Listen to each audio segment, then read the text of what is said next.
Hey, it's me, Vicky Marie, with my coffee, as always, in the morning. How is everybody? Thank you, everyone who sent me sort of good wishes for yesterday for going out. I had a lovely time. Thank you. I didn't get too drunk, actually. I was trying to be careful because I know I'll be drinking quite a lot probably over Christmas. And I'm going out again today. So from, hardly ever go out. And now suddenly I'm going out twice in 1 week. I'm going for a Christmas Chinese today. So I'm still doing the members live tonight because I'm not going to postpone that again. I'll just have to have a nap after I get back. So I am going out for a meal. So hopefully, even though I may drink a little bit, when you drink with a meal, it's not the same, is it? So yeah, it's all about drinking and eating now, isn't it? Coming up to Christmas. But I'm really looking forward to going for a Chinese because I haven't had a Chinese meal for ages. Can't even remember the last time. And normally it's Chumba, isn't it? It comes on and tells us that she's had a Chinese, just had a Chinese takeaway. It makes me really jealous. So I'm really looking forward to that. Okay, so here we are. We're on the Advent calendar on day 22. Only 2 more days to go. As you know, I've ditched the white wig. I'm on the glamour look for the rest of these Advent calendars. Now, today is going to be a little bit different. Let me just have a little drink of my coffee before I tell you what I'm going to do today.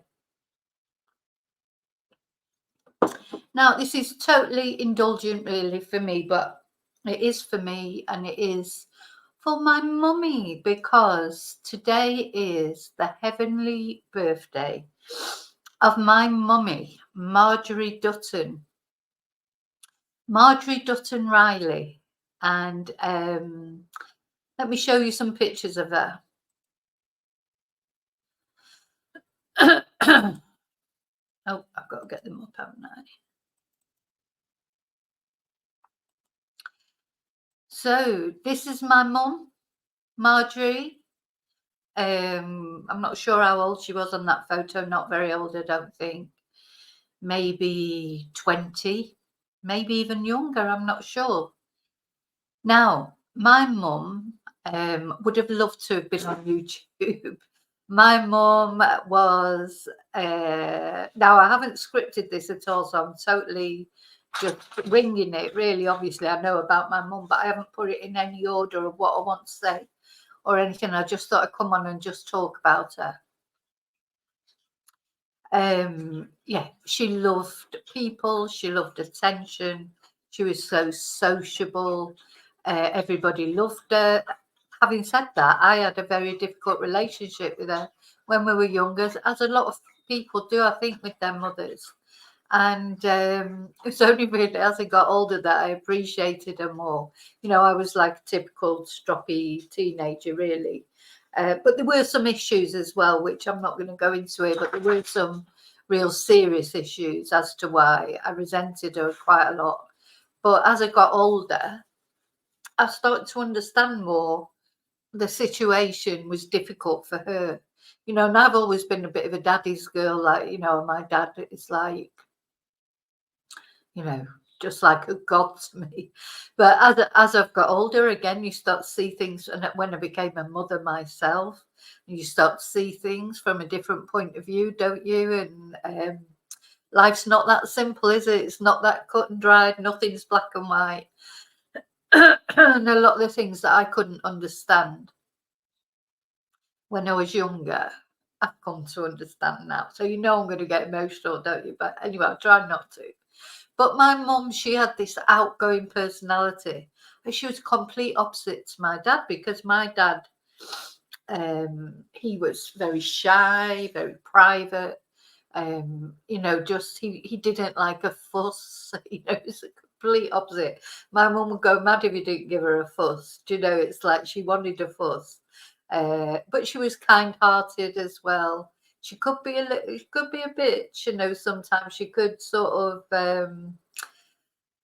what's the word? She could be quite scathing, but her heart was in the right place. It's hard to explain. She was sort of, if you needed anything, my mum would be the person to go to. She would help if she could. And she never had a lot of money. My parents never had a lot of money. But whatever she had, they were generous with, to a point. I'll never forget, when it came to Christmas, my dad would be, there'd be a present for everyone, like the window cleaner, the insurance man, the coal man, the milkman, and they were all men, tended to be men in those days. But everybody got a present at Christmas, even though my dad hardly had any money himself. It was so sweet, really, when I think about it. Now I am getting upset. Anyway, I tried doing that one year here in Spain. I gave the postman a bottle of something, and I went out when the bin men came round and gave them some beers and stuff. They looked at me like I'd sort of, fallen off the planet Mars. It was like, oh, thanks, but very distrustfully, sort of like the poison in these things. What's this about? Because it's just not what they do here. But anyway. So she met my dad when she was about 18, I think. She lived next door to him, and he was in the army, so she lived next door to his family. He was not in the army, in the navy. He was away in the war, in the Second World War, so she didn't meet him for quite a long time. And she was having a great time with the GIs. Now, from what she was a bit of a one, I think, in a good way, because she's very attractive, as you can see, and so she wasn't short of men sort of being interested in her. And she always got on with men all her life. She loved men. Anyway, while my dad was in the navy, apparently, I think she had a few little flings with GIs and things, because his parents who were staunch Catholics, and my mum was a Protestant, and in those days that mattered a lot. Catholics and Protestants just didn't get married. So when my dad came out of the navy, because he was injured, and he was actually on his way home from on his way back when D-Day sort of was announced, etc., Armistice Day. Anyway, when she saw him, because he was very handsome, she made a beeline for him. Like, what's your families, I don't know about your family, but we have these sort of legends, like, that get told at every Christmas party, and or any party of any kind, and get together, and we hear the same stories over and over again, but now we miss it because we don't hear them all. But and the story was that they had chickens in the backyard, and my mum let the chickens out on purpose so that she could go next door and ask my dad to come and help her get the chickens in, and that's how she made her play for my dad. Anyway, it worked, and before long, she was expecting my oldest brother. So they got married. In those days, you got married. She was only 19, bless her. My dad was a little bit older. He was 5 years older. She was 19 years old. They got married, and that's it. Now, they didn't have a perfect marriage, but they stuck together right to the end. They were married for over 50 years, but there was a few little hiccups along the way, which I didn't even find out about till, I was well into my 20s. I didn't even know.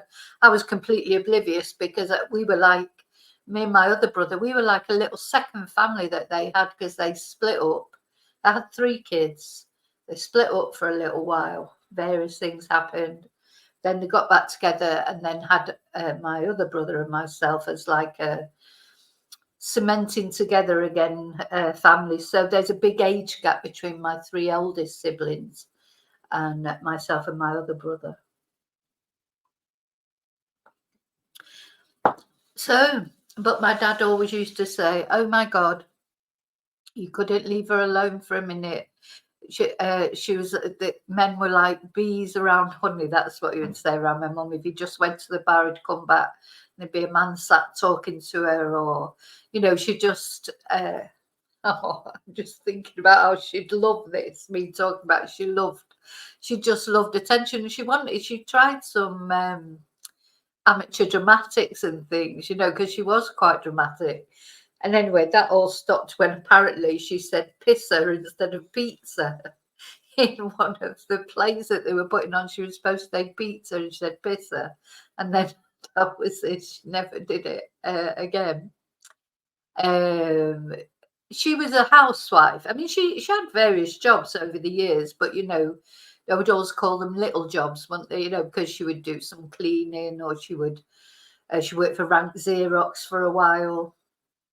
You know, there were part-time jobs. I don't think she may have worked full-time at some point, but and she gave up work really quite early. I think almost too early.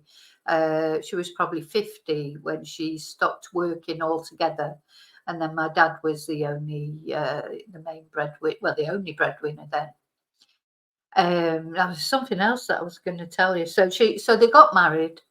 They had 3 children. They had my brother and then 2 sisters. And then, as I said, they did split up for a little while, but we still don't know the details about it all. You know, in those times, I tried to get my mum and dad to talk about that, but they never wanted to talk about it. So we've never really got to know the full story of what happened. But anyway, then they got back together and stayed together, you know, forever. Like, well, until my dad sadly died. When he was looking after her, when she had, because she did get dementia, and I think the stress of looking after her probably sort of killed my dad, because my dad had a heart attack. But anyway, I want to concentrate on the positives, not the negatives. So, but yeah, we used to, when she was young, she smoked a lot.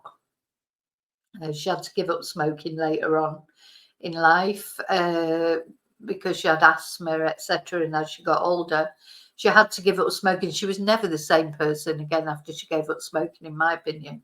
I always thought that maybe that's what started off the dementia, even because she was so, you always associated her with a cigarette. We used to call her Betty Davis. I don't know. Some of you that are older out there might remember Betty Davis, who was a very dramatic actress who always had a cigarette holder and a cigarette. And that was my mum, and she even had a cigarette holder, and that was, we used to call her Betty Davis, and that was one of her favourite, that was her favourite actress, and she loved being sort of referred to as Betty Davis. She loved it. And yeah, so she smoked a lot. And also, funny enough, when she was younger, probably because she had so much going on, she had 5 kids at the end of the day, she didn't really like animals when she was younger. And I was desperate for a dog, and I was never allowed to have a dog. That's probably why I've always got dogs now. But I understand it more now, because she probably had all sorts going on, and a dog was the last thing she could cope with as well.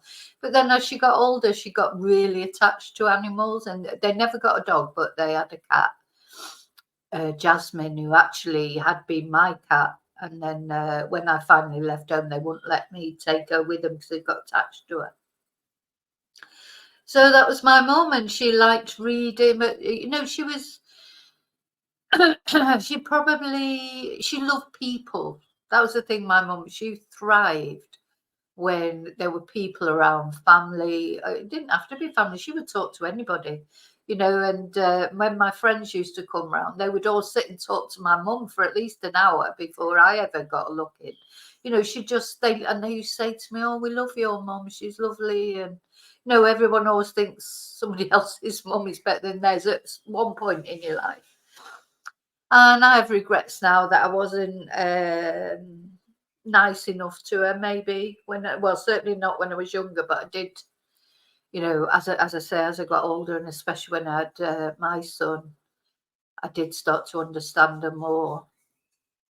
And I understand her more every day, you know, because now, you know, as you get older, you do start to understand people's lives. Anyway, I want to show you another picture of her. Let me see. I'm just working out how I can.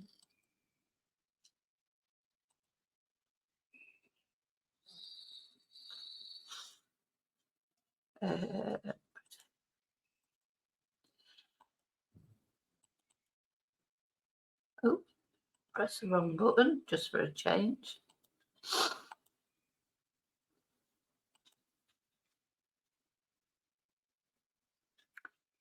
Oh, why is it still showing that? Oh, I need to put that one down probably.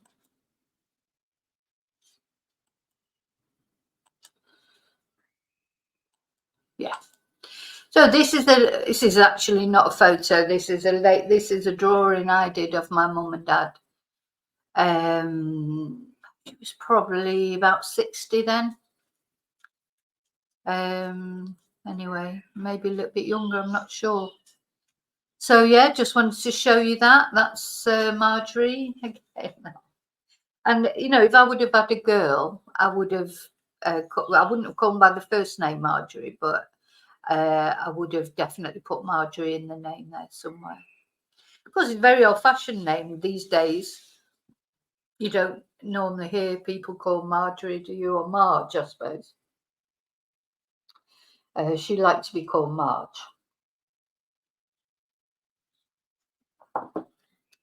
And she would go anywhere, do anything she wanted to. She went in a helicopter. Total opposite of my dad, who wouldn't go on an aeroplane because he, when I think about it, he probably had anxiety. You know, he's a control freak like me. He hated being, you know, out of control. So he didn't like being on a plane because, you know, he wanted to fly it himself, which is a bit like me. It is a bit a control thing sometimes. I think you don't trust anybody else to do it. Whereas my mum, oh, she would, you know, pilots. She went in the days when you could go in the cockpit, of course, because there were days before terrorists sort of spoiled everything. There were days when you went on a plane, you could go in the cockpit with the pilot for a while. And my mum, I mean, I would be the last thing I'd want to do, but my mum did it. As I say, she went in a helicopter. She would go anywhere, she would do anything. She just loved new experiences. And she unfortunately, she never passed her driving test. She tried about 20 times and she just don't know why. She just never passed it. And that was a regret she always had because she would say it's your passport to freedom. So we never had a car because my dad had bad eyesight. So although he knew how to drive, he'd learned how to drive in the Navy. He couldn't drive because his eyesight was so bad. My mum couldn't pass her test. So they used to cycle everywhere. Whatever the weather, they cycle to the shops, take me to school. I remember going on the back of the bike, you know, in a little seat at the back. You know, they never had transport. So they were always reliant on others or public transport or taxis, you know, to get around. And I think that's something she regretted. So she just, if you could phone my mum and say, oh, do you fancy going such and such? But yeah, you know, she'd be there. She'd be there ready 10 minutes later. Whereas my dad, he liked being at home. He was just happy at home in the garden. You know, he didn't really, he used to say he travelled enough when he was in the Navy. He had no interest really in travelling now. But he didn't mind her travelling. You know, she had a couple of friends that she would go on little mini breaks with, etc. So she did get to travel. She never got here to Spain. Unfortunately, she was poorly when I came to Spain. She was starting with the dementia. And to cut a long story short, neither of them ever came out here to visit. So what was the other thing I wanted to tell you about her? Gosh, there was something else that I just want to say because I knew she would appreciate me saying that. Anyway, as she got older, as people do, she had some health issues. That's why she had to give up smoking because of she developed her asthma. She always had asthma, I think, but it got worse. She had a hip replacement, and then she had a very serious incident where she basically her colon exploded, I think, you know. But anyway, not exploded. She had some stomach problems, and when they were checking her out, they tore her colon, and so she was in intensive care, which I've talked about in another video. And yeah, and then with the dementia, etc. And then when my dad died, she went to live with my sister. And she just deteriorated really. She had a series of strokes, etc., and died. But I think, you know, she had a good life. 5 children, a lot of interesting experiences. When you wish that, I think the trouble is when you're parents. I mean, I speak to a lot of people who are even older than me and they've still got their parents. And I think, oh, you're so lucky, to still have your parents. But of course, that brings its own problem because, as parents get elderly, even more elderly, it causes problems. But at least they're still there. But I would just say to anyone whose parents are still there, just talk to them because there's so many things now that I think, I wish I would have asked about this. I wish I would have asked about that. I wish I would have listened more. And sometimes they're trying to talk to you and you're busy or you've got things going on and you don't listen. And then suddenly they're not there and you can't talk to them anymore. So that's all I would say. So I just want to say happy birthday to my mummy. I've got one more picture I'd like to show you, if that's okay. Oh, have I shown that one?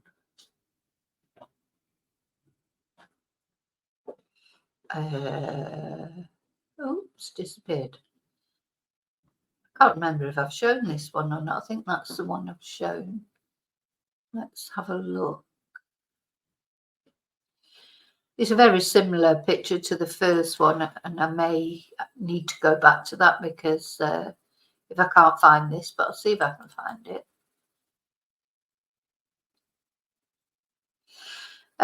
So yeah, I just wanted to wish her a happy birthday on here. A happy heavenly birthday. Oh, here it is. And she, as I say, she would have loved. She would love it to think that she was being shown on YouTube.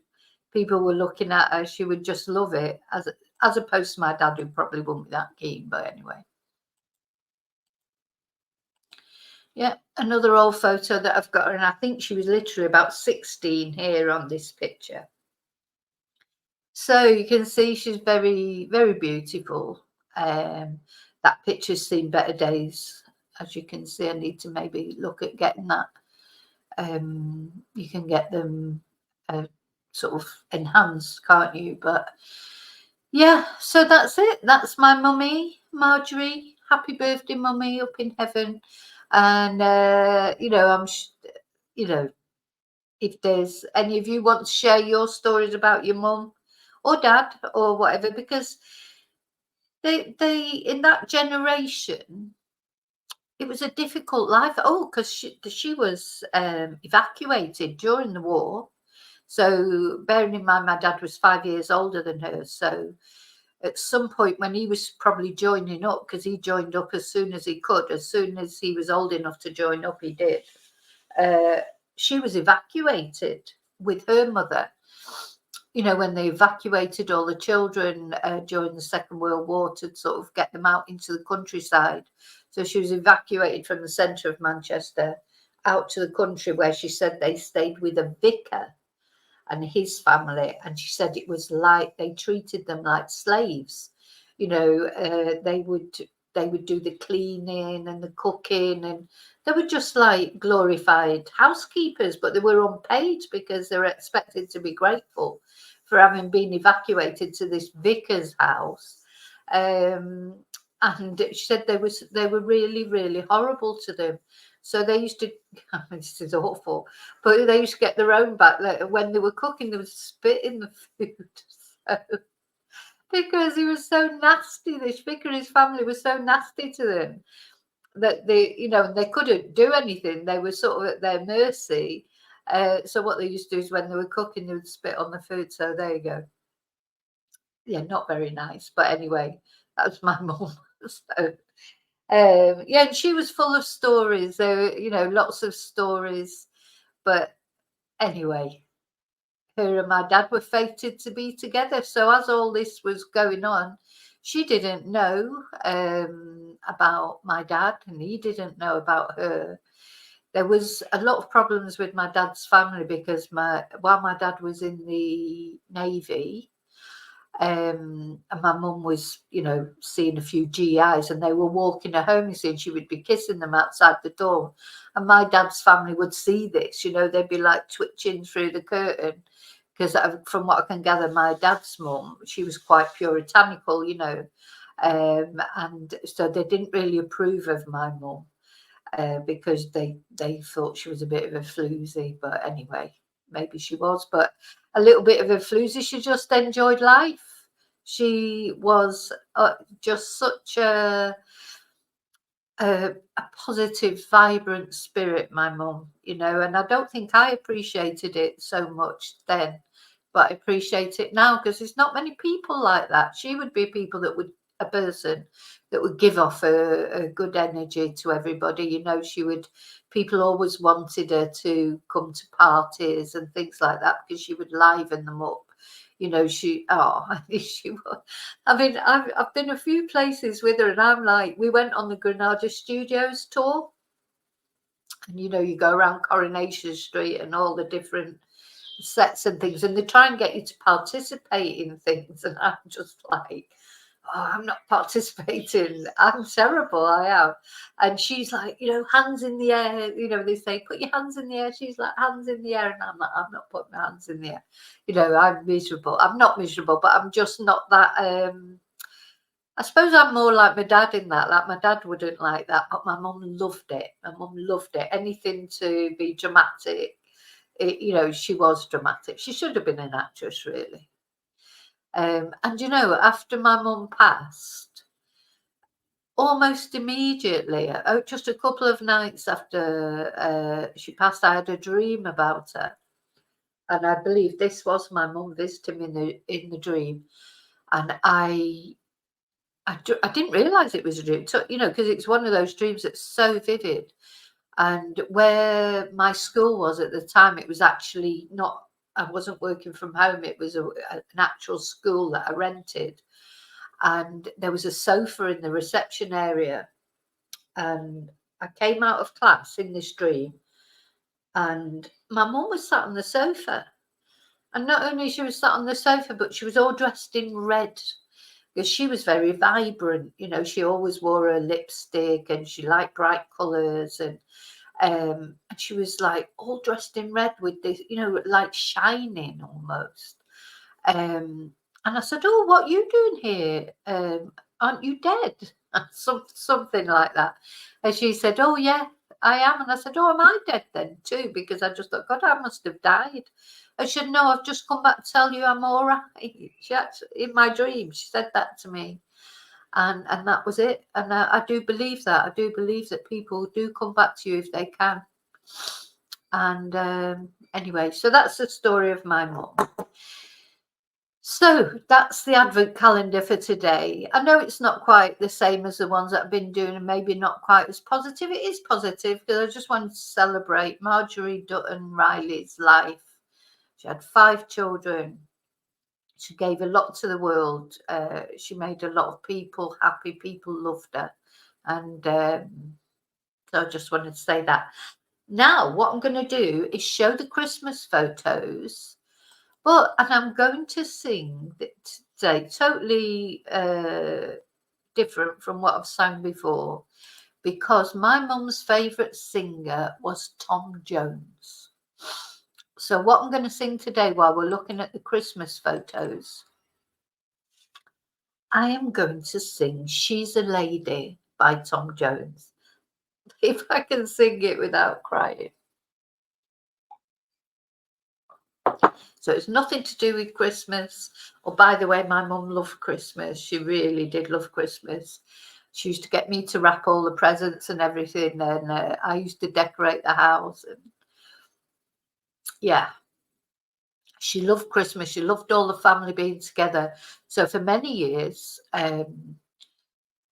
she would have all the family around, but my family just got so big. My family is huge, you know, what with her 5 kids.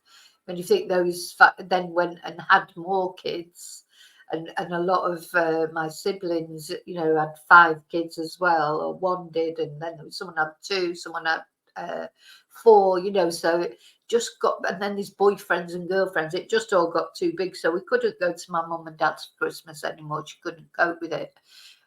So we started having individual Christmases and then meeting up on Boxing Day. And we'd have a buffet on Boxing Day. Yeah, we'd all take all the bits and pieces, leftovers and things, or things we'd made special, and we'd meet up on Boxing Day and that was always a lovely tradition that we had. So that's what I'm going to do. I am going to sing She's a Lady by Tom Jones. I want to dedicate this to my mum and show the Christmas pictures.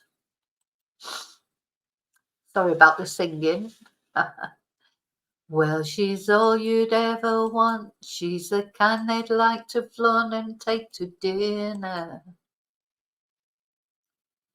Well, she always knows her place. She's got style, she's got grace. She's a winner. She's a lady. Whoa, whoa, whoa, she's a lady. Talking about the little lady. And the lady is mine. Well, she's never in the way, always something nice to say. What a blessing. I can leave her on her own, knowing she's okay alone. There's no messing. She's a lady. Whoa, whoa, whoa, she's a lady. Talking about that little lady. And the lady is mine. Oh, she never asks for much, and I don't refuse her. Treat her with respect, I would never abuse her. What she's got is hard to find, and I don't want to lose her. Help me build a mountain from my little pile of clay. Well, she knows what I'm about. She can take what I dish out. That's not easy. She knows me through and through, and she knows just what to do and how to please me. She's a lady. Whoa, whoa, whoa, she's a lady. Whoa, whoa, whoa, she's a lady. And that lady is mine. Well, she's all you'd ever want. She's the kind they'd like to flaunt, take to dinner. Well, she always knows her place. She's got style, she's got grace. She's a winner. She's a lady. Whoa, whoa, whoa, she's a lady. Talking about that little lady. And the lady is mine. Oh, not see that yet. So she's a lady. Whoa, whoa, whoa, she's a lady. So that's for my mum, because she was a lady. She was a lovely lady. So miss your mum. Happy heavenly birthday. And anyway, thank you for putting up with that. I just thought, as it's her birthday, I just wanted to do that. So this dedicated to my mum. And all you mums out there, all mums, all your mums, all of you who are mums, you know, it's a difficult job being a mum and a dad, but today it's about mums. When it's my dad's birthday, I'll do one for dads. But today it's about mums. We need to appreciate them, don't we? Okay, so I'm going for a Christmas Chinese today. I may even wear my hat. But I'll be with you tonight for the members live. Got some very special things to show you in that, and we'll be talking about Alex Batty. I think, you know, this boy who's been reunited with his grandparents. Very interesting story, isn't it? It's yeah, very intriguing, the whole thing, but it's good. Some good news. Yeah, we're going to talk about that. So remember to live and love wisely, carefully. Try and be nice to your mum. I know sometimes not all mums are perfect. I know that, and my mum wasn't perfect either. But I have come to understand and appreciate her more as I've got older. So the thing is, at the end of the day, they're still your mum, I suppose. But okay. So live and love wisely, carefully, and until I see you again, may your God always go with you. See you later. Bye.